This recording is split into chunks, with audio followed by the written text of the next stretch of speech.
Tonight, we follow the life of a striker who never seemed to belong to the country that produced him.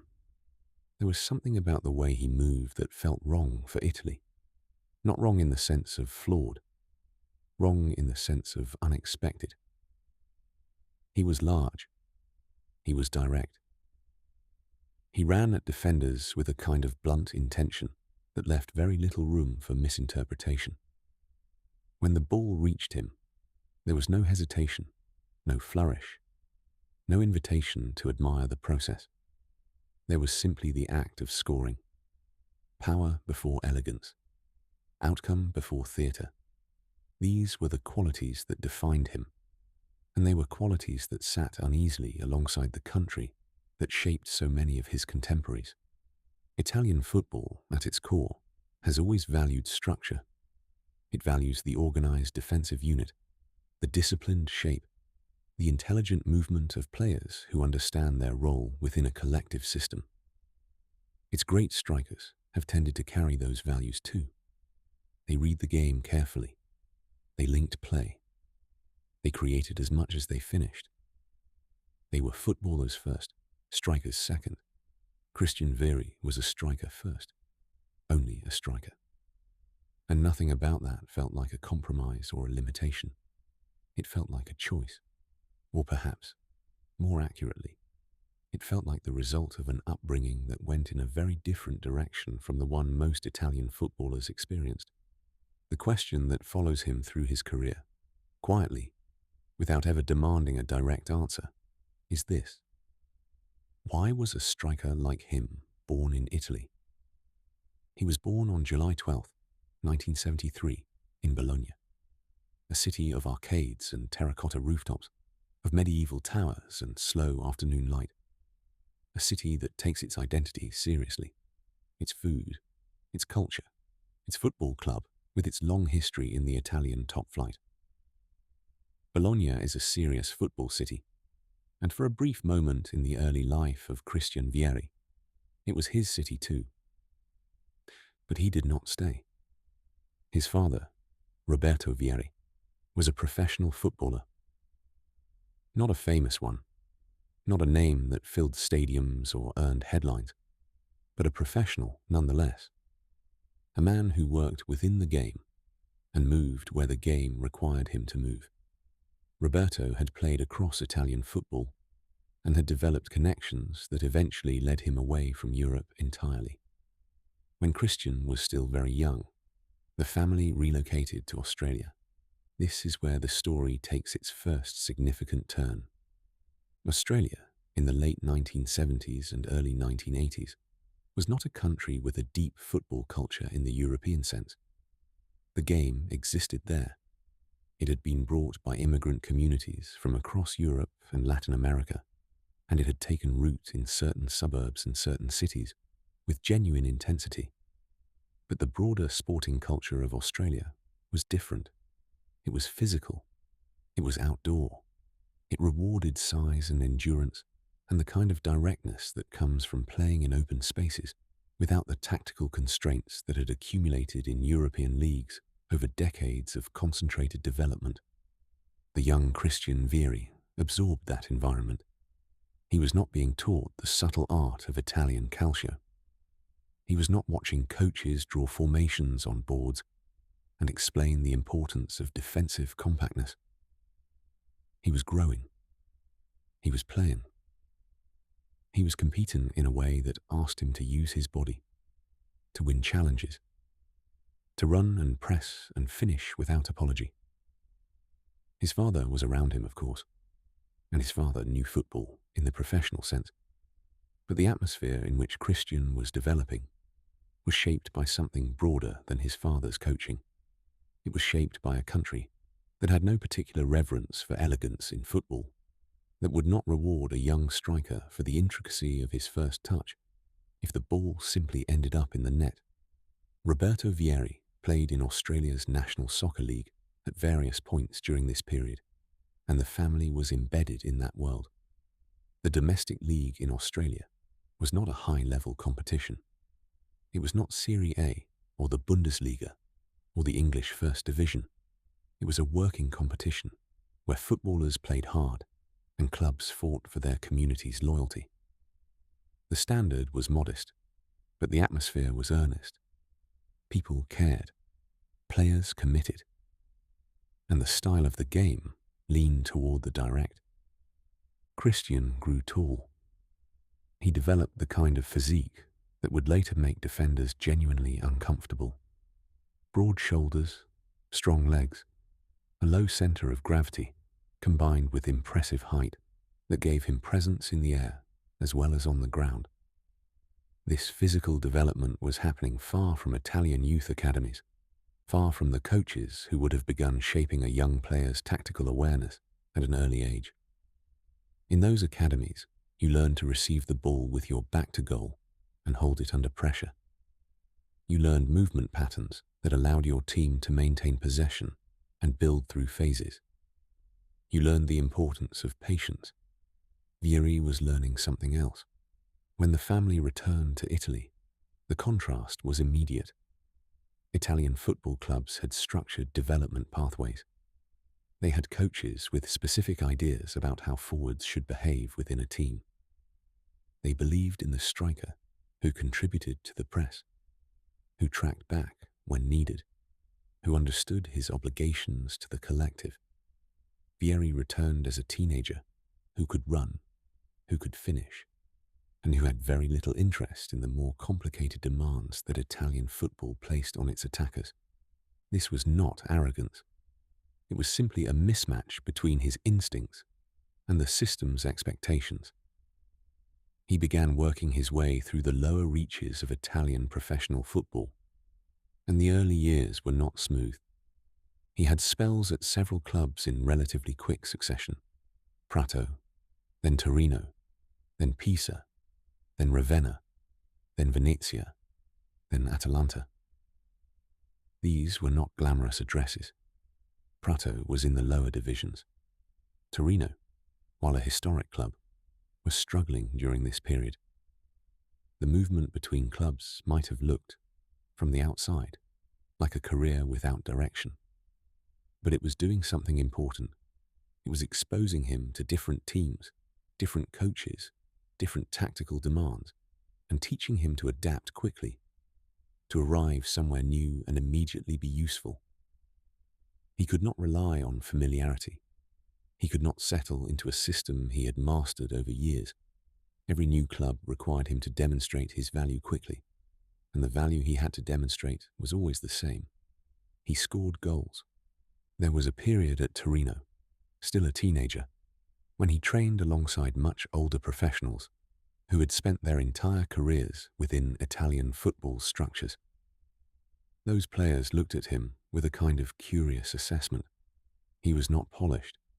His touch was not refined in the way the system expected. But when the ball arrived in the right position and space opened in front of goal, something happened that was difficult to coach. He did not miss. Not often. Not in the moments that mattered. Older teammates who had seen many promising young forwards come through the system noted something about him that was hard to articulate. A quality of certainty in the final action that most young strikers spend years trying to develop, and many never quite reach. At Atalanta, something began to clarify. He was playing consistently at the top level. His physicality was becoming an asset rather than a quirk. Defenders who had learned their trade in Italian football were accustomed to dealing with clever strikers, intelligent movers, players who would pull them into awkward positions and then exploit the space they had created. Vieri did not do that. He ran directly. He wanted the ball into feet or into the channel ahead of him, and when it arrived, he would accelerate toward goal without slowing down to consider other options. This was not unsophisticated football. It was a different kind of sophistication, one built on certainty rather than creativity. His move to Juventus changed his standing entirely. Juventus in the mid-1990s were the dominant force in Italian and European football. They had won the Champions League in 1996, beating Ajax in the final in Rome, and their squad contained some of the finest players in the world. Joining that environment, even as a secondary striker, even as a player still working to establish himself at the highest level, demanded something. It demanded that you not be overwhelmed. Vieri was not overwhelmed. He arrived at Juventus with a physical presence and a mental clarity that suited the demands of a club that expected results without sentimentality. His time at Juventus was brief. He played a supporting role in that remarkable squad, contributing goals without becoming the central figure. But the exposure was transformative.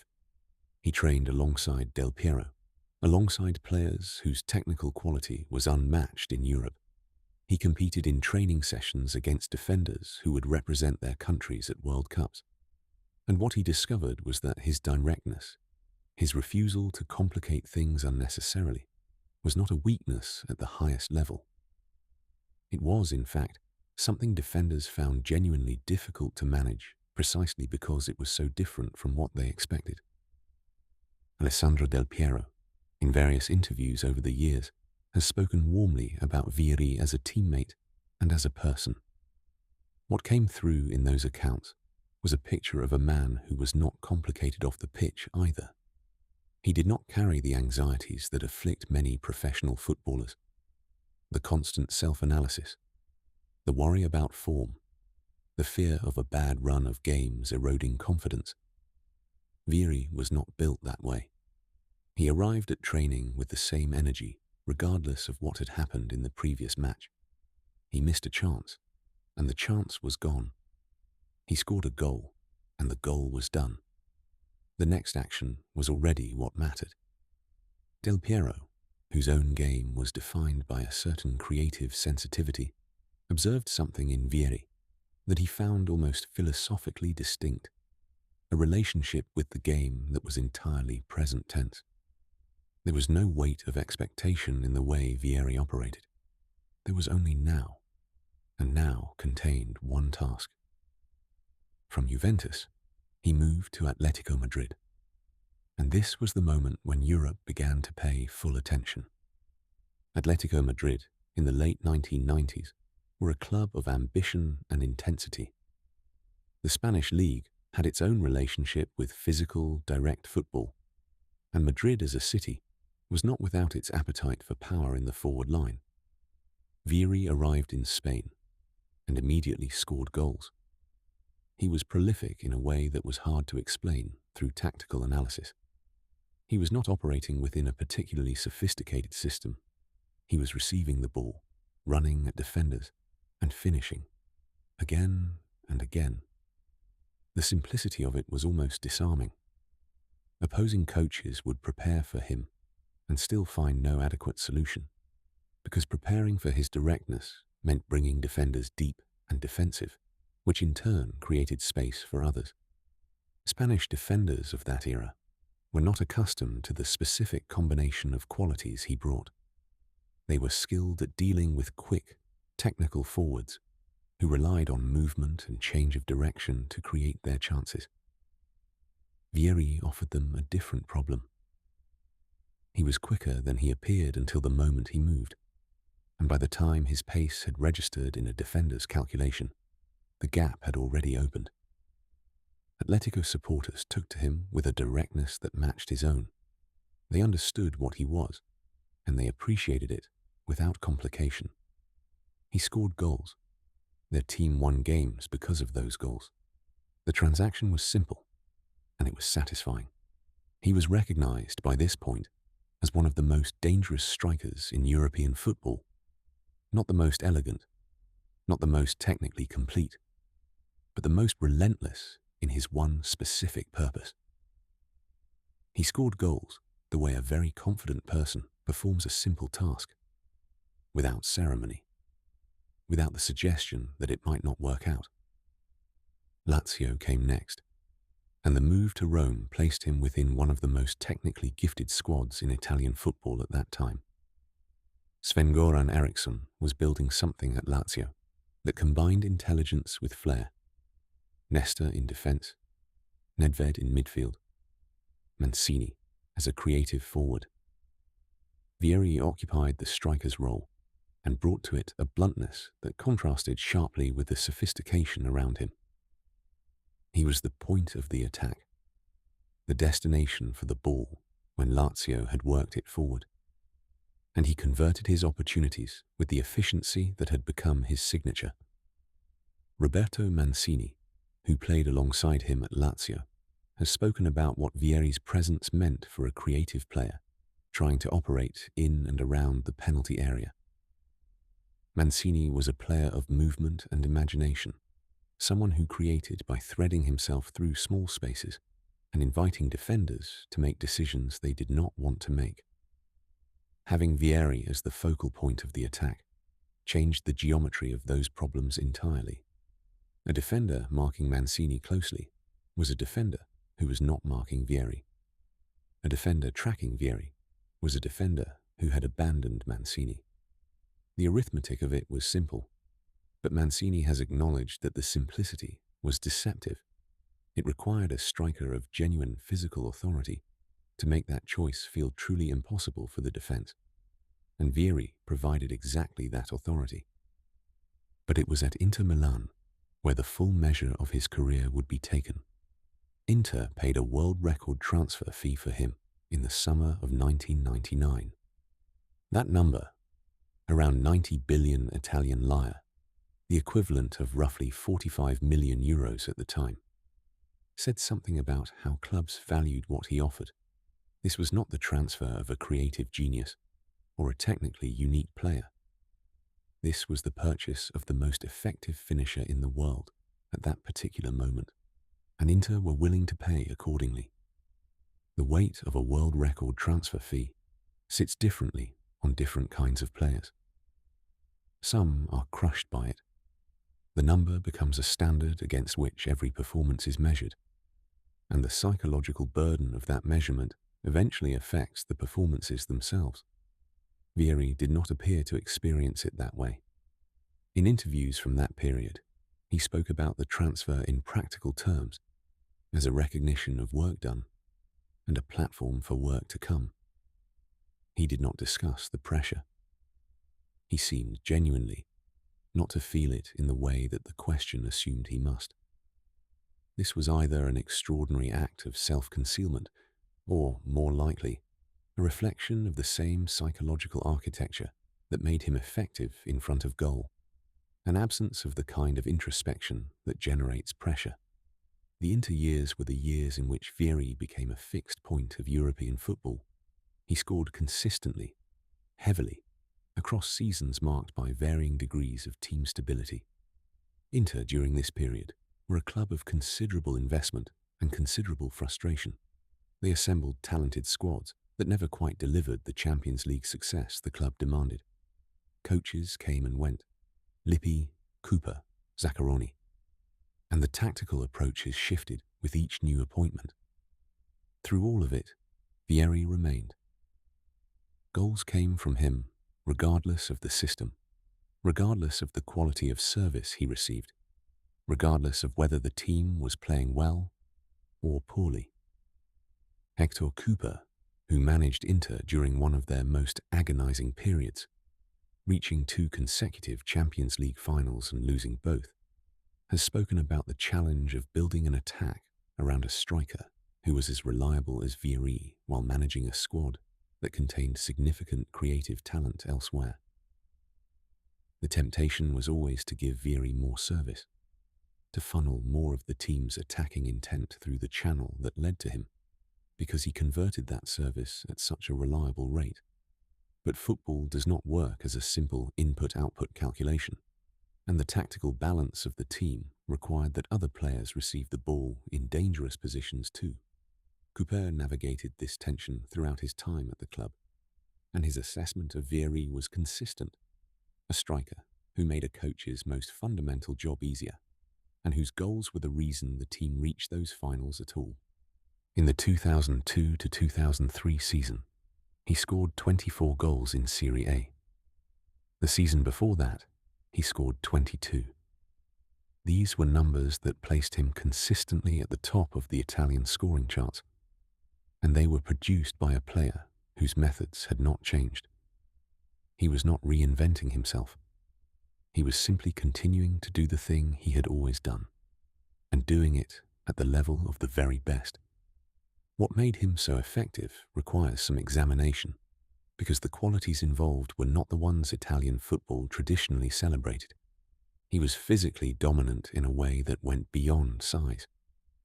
He used his body intelligently in duels, shielding the ball, holding off defenders with his back, spinning into space with a quickness that his build disguised.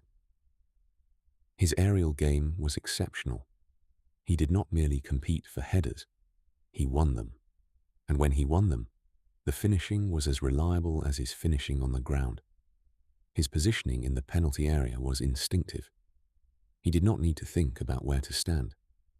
He was simply there, in the right place, with the same consistency that a great chess player places a piece without appearing to calculate. His finishing technique was efficient to the point of being almost industrial. He did not favor the placement over power approach that many technically gifted strikers employed. He did not curl the ball into corners with the precision of a craftsman. He hit the ball, hard and on target. When the chance arrived, it was taken with the minimum number of touches. Sometimes one touch, occasionally none. Volleys struck with a confidence that suggested he had already decided the outcome before the ball arrived. Defenders who faced him regularly in Serie A during his interpeak have described in various contexts the specific difficulty of marking him. Paolo Maldini, who played against him on many occasions across the Milan derby, has noted that the challenge Vieri presented was different in kind from the challenge posed by players like Shevchenko, who was his contemporary, and in some ways his direct rival in Italian football's hierarchy of strikers. Shevchenko was quick and precise, and difficult to contain because of the variety in his movement. Vieri was difficult to contain because of what happened when you did not contain him. Maldini, who built his entire career on the careful management of space and the disciplined application of defensive principles, acknowledged that there was a category of physical striker who required a different kind of management, and that Vieri was the purest example of that category he encountered in his career. The comparison between Vieri and Shevchenko existed throughout the early 2000s, and it was not always resolved in one direction. Both were scoring heavily in Serie A. Both were among the most feared strikers in European football, but the qualities they represented were genuinely different. Shevchenko was elegant. He had the coordination of a gymnast and the finishing instinct of a natural goalscorer, but the overall impression was of a player for whom everything was technically integrated: the movement, the control, the shot, all of a piece. Vieri was not elegant. He was effective. The distinction mattered to people who cared about how the game looked. It did not matter to the scoreboard. There was a period at Inter when the dressing room contained enough international talent to constitute a small national team several times over. Ronaldo, before injuries claimed the best years of that career, was there at the same time as Vieri for a period. The dynamic between two of the world's most dangerous strikers sharing a squad was, from a coaching perspective, simultaneously thrilling and complicated. Ronaldo was a different kind of player entirely, a forward whose genius was expressed through individual brilliance, through the dribble and the feint, and the moment of magic that left defenders and goalkeepers standing. Putting him and Vieri on the same pitch at the same time required a coach to think carefully about how space was used, because both players were most dangerous in specific areas, and both needed the team's attacking energy organized around their particular strengths. The tactical exercises this produced were occasionally ungainly, but when it worked, when both were available and both were on form, the offensive threat Inter generated was extraordinary. There was very little wasted movement in his game. He did not drift wide to collect the ball and combine with midfielders. He did not make clever diagonal runs to drag defenders out of position for the benefit of teammates. He ran at goal. The economy of this approach was not laziness, it was clarity. He had identified the single most important thing a striker could do, and he concentrated on it with a focus that was, in its own way, remarkable. This contrast with the Italian striker archetype was consistent.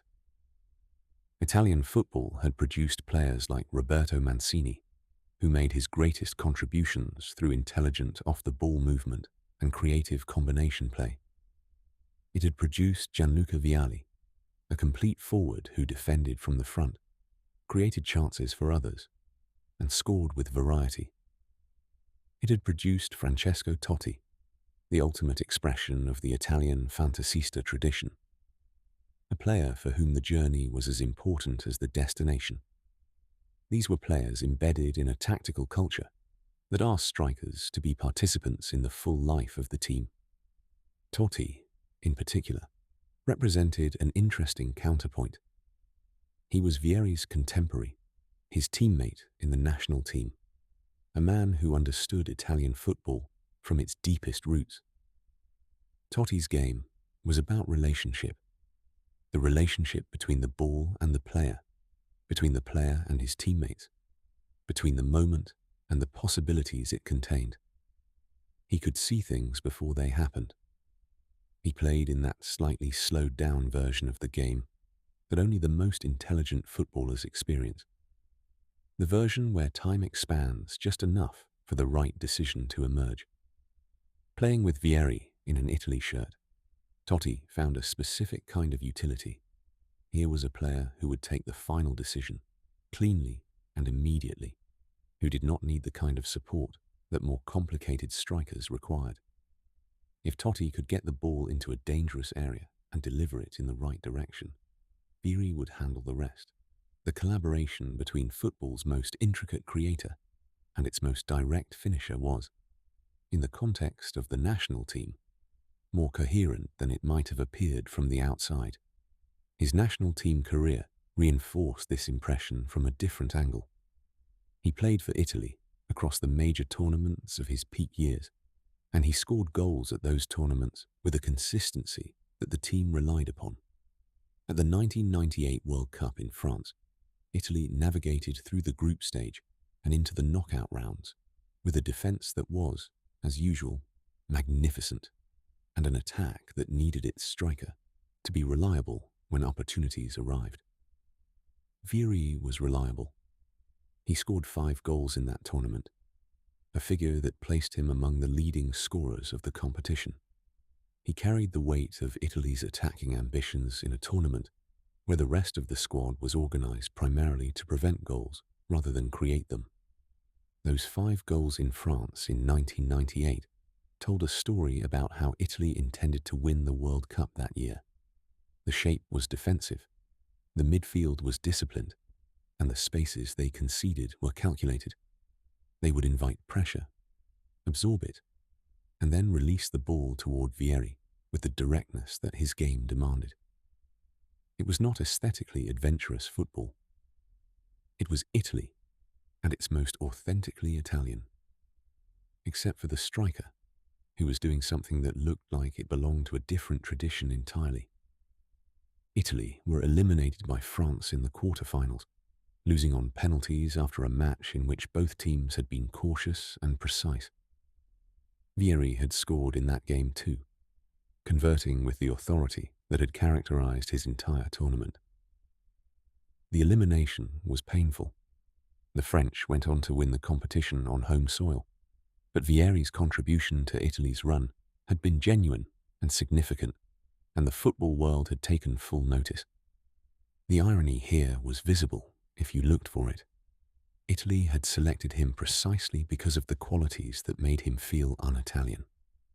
They needed a striker who would not complicate things, who would receive the ball in dangerous positions and convert it without requiring elaborate build-up or a perfectly constructed chance.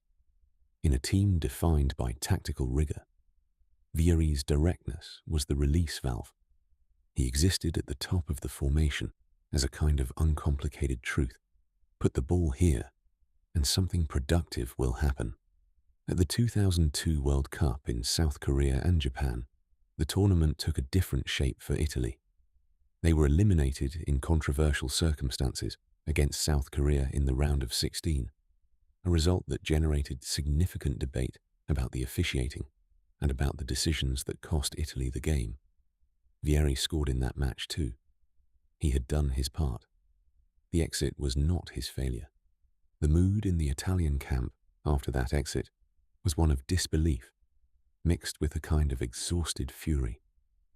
Players who had contributed everything they could to a tournament run that ended in circumstances many of them felt were unjust had to carry that frustration back into their club seasons without resolution. Vieri, by multiple accounts from that squad, was not a player who dwelt in those emotions for long.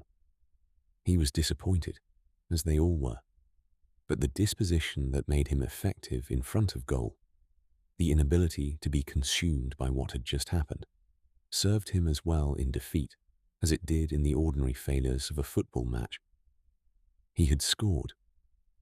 The team had not gone through. The two facts existed separately in his mind, and he returned to club football with the same uncomplicated readiness that had characterized his entire career. Across his full international career, he scored 23 goals in 49 appearances for Italy. That ratio, roughly 1 goal every 2 games, was outstanding for a national team striker. Many players who receive far greater praise for their international contributions have scored less frequently than that. After Inter, the career began its gradual curve downward. Not immediately, and not dramatically. Injuries became a more persistent factor. The knees and the ankles that had absorbed years of physical football began to register their objections. His pace, which had always been a significant weapon, diminished. The directness of his runs was still there in conception, but the execution required more time, more space, more favorable conditions than it had in his peak years. He moved to AC Milan in 2005. This was a club that had its own galaxy of talent. Kaká, Shevchenko until his departure, Pirlo conducting the game from deep, and Vieri was no longer the player that Internazionale had paid a world record fee for. He was still capable of contributing. He scored goals at Milan, but he was no longer the centerpiece. He was now a player working within the declining phase of a great physical career, and the team structure reflected that reality. Carlo Ancelotti, who was managing Milan at that time, was one of the more perceptive coaches in European football in his understanding of how to handle players at different points in their careers. He has spoken about the particular challenge of managing a striker whose entire game had been built on physical qualities that were now diminishing. For most strikers, the late career adjustment involves developing a more positional game, compensating for lost pace with better reading of the situation, conserving energy and deploying it in shorter, more decisive bursts. Vieri could do some of that. His reading of where to stand in the penalty area had always been instinctive, and instinct of that kind does not disappear with age. But his game had never relied much on patience or positioning in the classic sense. It had relied on arrival, on being in motion at the right moment, on the controlled aggression of his runs toward goal. When those runs required more time to complete, the defensive adjustments became easier to make. The advantage he had spent 15 years imposing began to narrow. There were subsequent moves to Monaco, to Atalanta again, to Fiorentina. These were not insignificant clubs, but they were not the stages on which Vieri had built his reputation.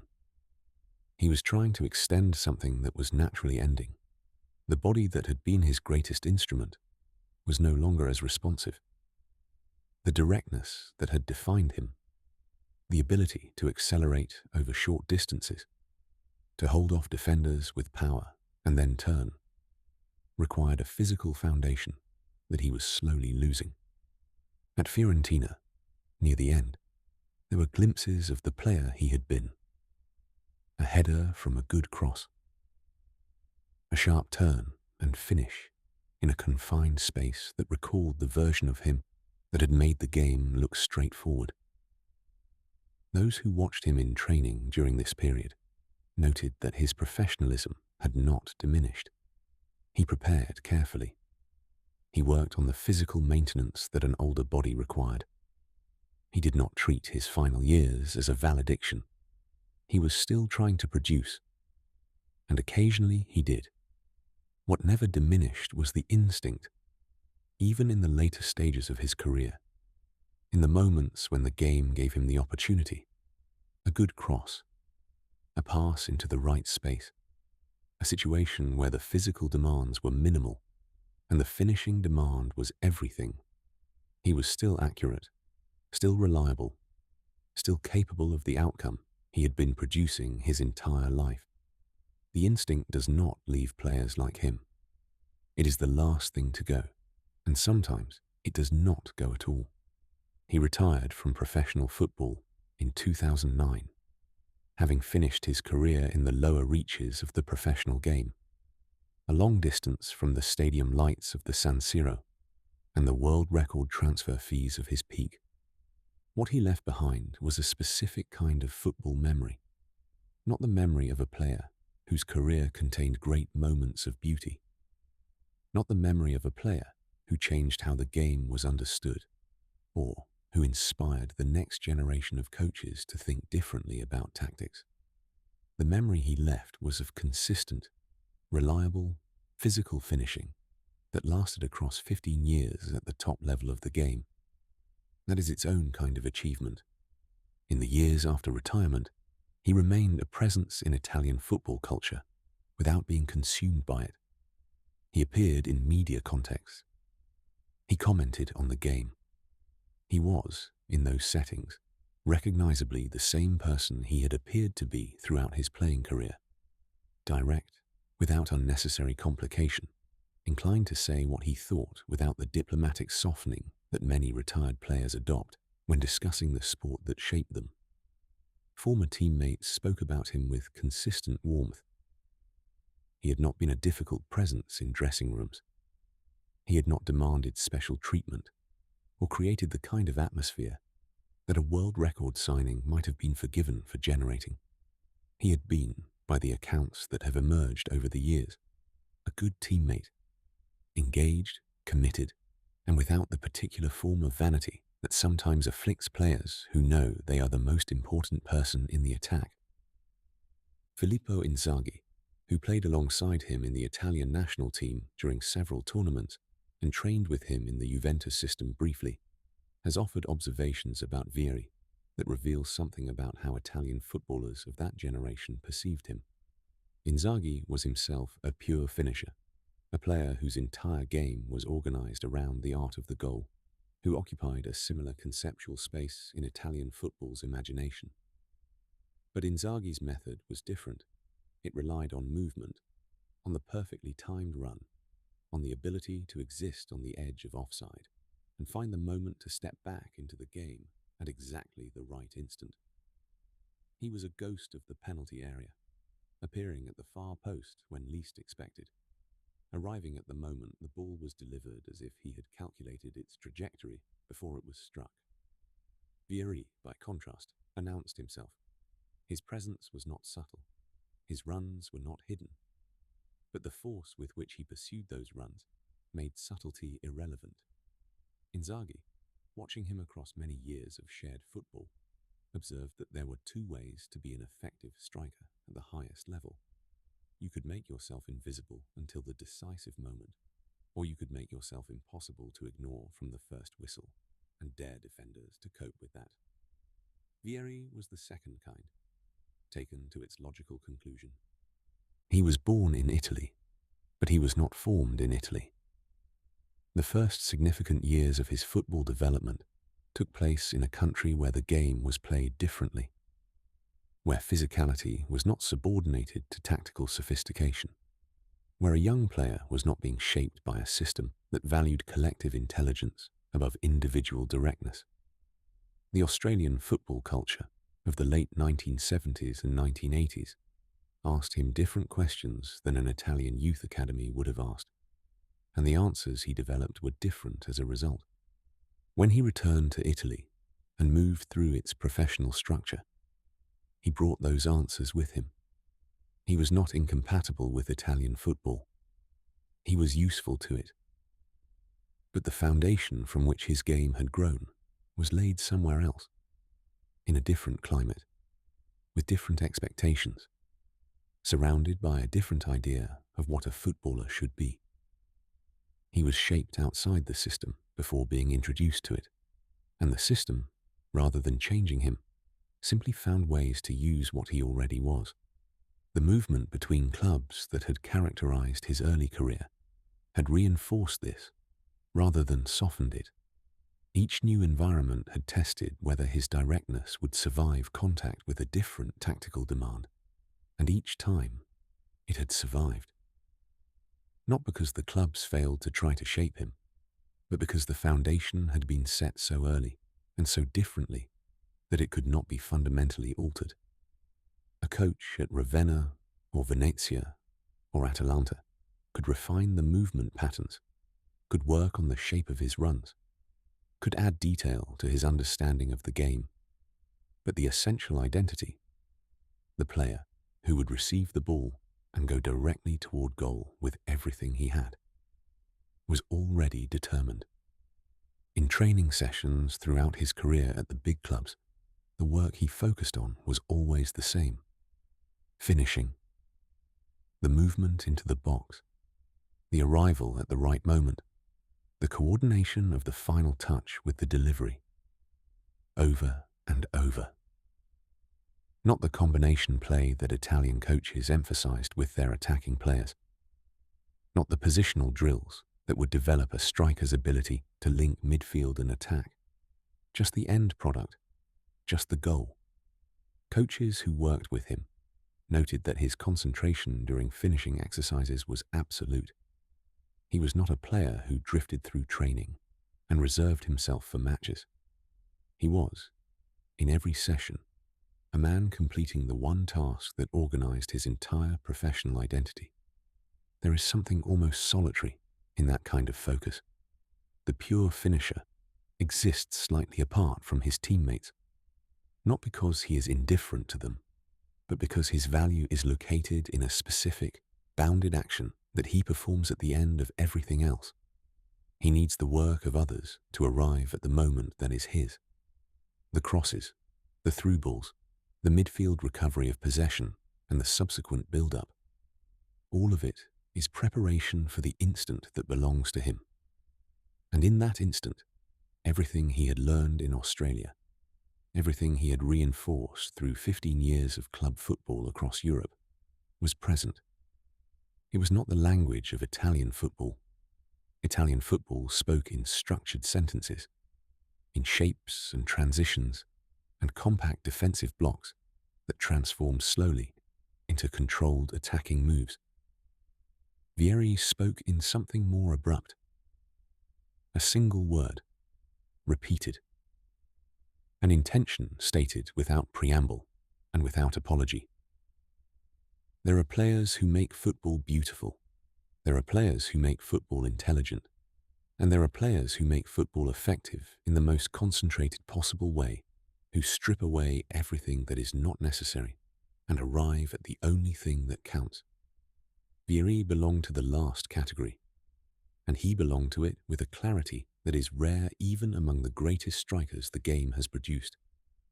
He was not out of place in Italy.